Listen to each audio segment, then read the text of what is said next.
আল্লাহ ছাড়া এই জমিনের নিচে আর কাউকে ভয় পায় না। অনেকেই আমাদেরকে বলে, ভাই নির্বাচনের পরে কেমনে থাকবেন? আপনাদেরকে একটা কথা বলি, যাদেরকে আপনারা বড় মাস্তান মনে করেন, এই মাস্তানেরা যদি মাস্তানি হইতো, এই মাস্তানেরা মাস্তানি কইরা হাসিনারে পতন করতে পারতো। এরা মাস্তান না, এরা শিক্ষিত, এরা চাঁদাবাজ, এরা ছোট ডাকাত, এরা মাফিয়া, এরা ব্যাংক লুটেরা। বড় অর্থে সার্বভৌমত্ব টিকিয়ে রাখার মাস্তানি করার কোন সাহস এবং শক্তি তাদের নাই। অনেকে আমাদেরকে বলে, অমুক নেতা 15 বছর লড়াই করছে, আর হাতিরা তখন কই ছিল? লড়াই যদি করলেন, আপনাদের এত ব্যাংকের ব্যবসা টিকে থাকলো কেমনে?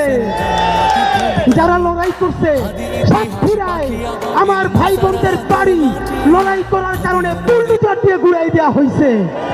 এই ঢাকায় যারা স্বাধীনতার পক্ষে দাঁড়াইছে, হেফাজতের রাত্রে মানুষের পক্ষে দাঁড়াইছে, তাদের ব্যবসা বাণিজ্য লুট করা হয়েছে। তাহলে এত বড় বিপ্লবী এখন হইলেন, এতগুলো ব্যাংক, এত বিমা, ঢাকায় এত হোটেল, এত ব্যবসা বাণিজ্য কেমনে চালাইলেন ভাইরা? এই সব কথা বলে আমাদের পিছনে লাগে লাভ নাই। নতুন আমাদের চরিত্র হননের জন্য টোকাই, ভালো কাপড় চুপুর পরলে চেহারা ভালো হইলেই এলিট হয়, পশ হয়, এই চিন্তা বহু আগের দিন গেছে।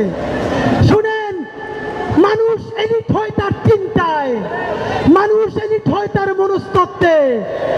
ভালো কাপড় চুপুর সব থেকে সন্ত্রাসী দুনিয়া সিনার চাইতে বেশি কেউ পড়তো না। 800 ভরি স্বর্ণ দুনিয়া সিনার ছিল, এর মানে সোনাদানা দিয়ে যদি এলিট হয়, হাসিনার চাইতে বড় কোনো এলিট নাই। নতুন এলিট সম্ভ্রান্ত, সম্ভ্রান্ত এবং সম্মানিত, এর সংজ্ঞা ঠিক করবে। কে কত সৎ, দায়িত্ব নিয়ে বলছি, চ্যালেঞ্জ করে বলছি। অনেকে বলেন আমরা নাকি সততা সেল করি। ভাইয়েরা, সততা বেচি বেচি বলতে কোনো দ্বিধা নাই। যদি সাহস থাকে আপনারাও সততা বিক্রি করে দেখান। এনএসআই, ডিজিএফআই, ডিবি, এসপি থেকে শুরু কইরা এমন কোন এজেন্সি নাই যাদের কাছে ওসমান হাদি, জাবের, জুমা, শান্তাদের ব্যাংক অ্যাকাউন্ট, বিকাশ অ্যাকাউন্ট নাই, সব আছে। যদি পারেন 1 টাকার চাঁদাবাজি করাপশন প্রমাণ কইরা দেখান।